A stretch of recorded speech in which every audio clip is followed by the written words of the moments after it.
Awesome, so now we're activated, now we're going running towards Buffalo Park.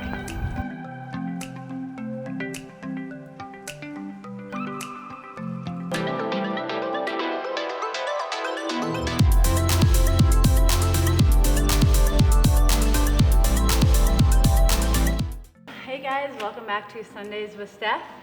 So today I'm going to talk about pre-run drills and activation. I know this is a big question for runners. How much time should we spend before we go out for a run? It all depends. When I was younger, let's say 16 to 20, you roll out of bed, slip on a pair of shoes, you run out the door. Now that I'm 34 and my body's older and it takes much longer to recover, I would say I have to do between 15 and 20 minutes of activation before each run. So for me, an important thing is thinking about, okay, what are the current either injuries or little niggles I'm dealing with, and what are the most important things that I need to be activated before I go on a run. Typically, in my history, it has always been hip extension, knee drive, glute activation, and lower legs. So usually I like to start with a couple bands, and I go through a walking band complex. Cool, so this is all about glute activation. So I'm gonna do straight leg walking, really focusing on keeping my knees and my hips the same width apart. Come back, really burns in your booty. Change this up or spice it up is to do bent leg. Same kind of thing, you wanna keep the same angle between your hips and your knees. Come back.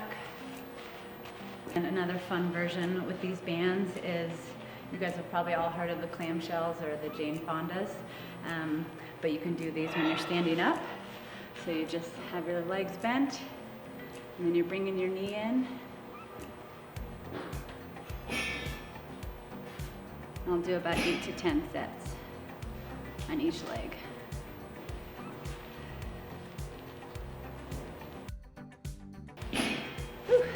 Okay, so this next exercise with the band is a hip flexor. So something that's important here, and this is for most of your core exercises, your hip flexors, your glutes, you always want to find that neutral back. And the way you find that neutral back is engage the core, and then you could put your hands underneath your back, and you always want to make sure you have the same amount of pressure on your hands so you're not doing this. See how my back is kind of changing, and this would be a way to cheat. I don't want to be cheating, so I want to keep the same amount of pressure.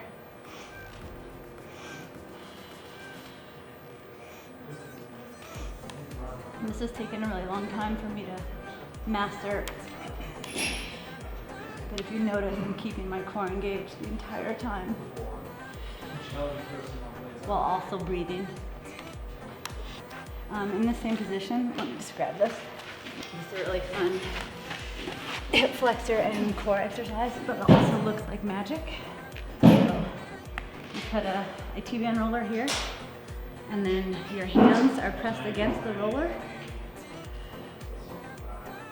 Doesn't that look like magic? But here I'm really engaging the core, keeping that back flat and neutral.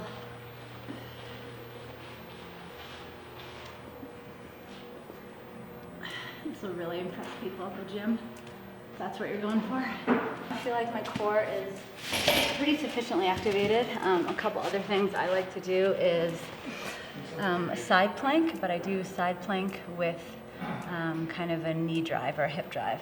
So I make sure one thing is driving my elbow into the ground, turning my obliques on, coming up, and then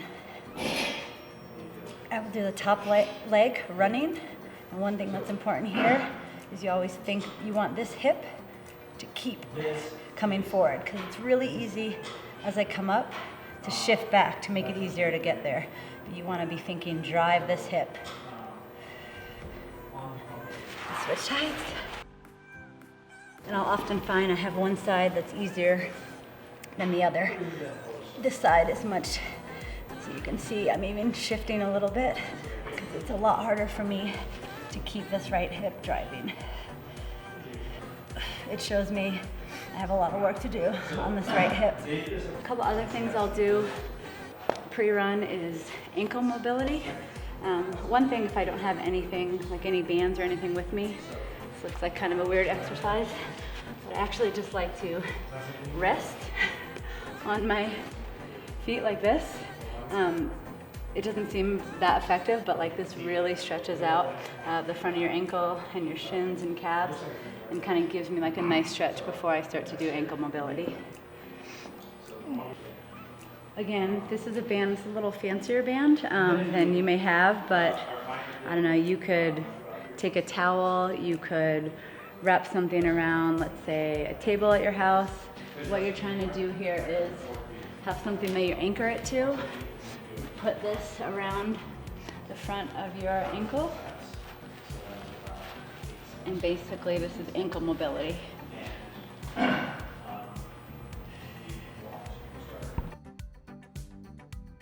If your ankle is not loose enough, when your knee and your hip are trying to drive and go over that ankle and it's restricted, that's going to send restriction up the leg, and hence that's where glute and hip problems come into play. This next exercise, I've shown you guys this before, but the bird dog. The bird dog is such a great exercise because it can be used all the time. It can be a pre-run activation drill. It can be done just to maintain core strength and core stability. But the main things you want to focus on here is as you're driving that leg back, feel like you're pushing your leg into something, and then you're also activating, you're almost pulling your arm back into your shoulder, so you're turning your lats on right here.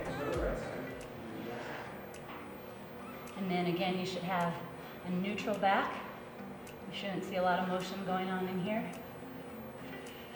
It's really easy to just say, oh, I have a bird dog, here you go. And then go for speed and time, but this is not what you want to see. You really want to see fine movements and feel like you're getting something out of each rep. And then once I'm in this position, another thing just for activation is some people call it the donkey kick. Keeping my leg at 90 degrees. This is a really good one for the hamstring and the glutes. Okay, now we have to go run.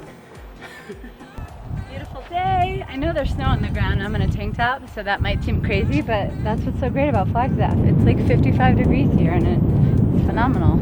A couple more activating ones. I forgot about these, but I do these leg swings. But what I'm really thinking about when I'm doing these is my foot mobility. So I'm thinking about my midfoot and rolling through the midfoot.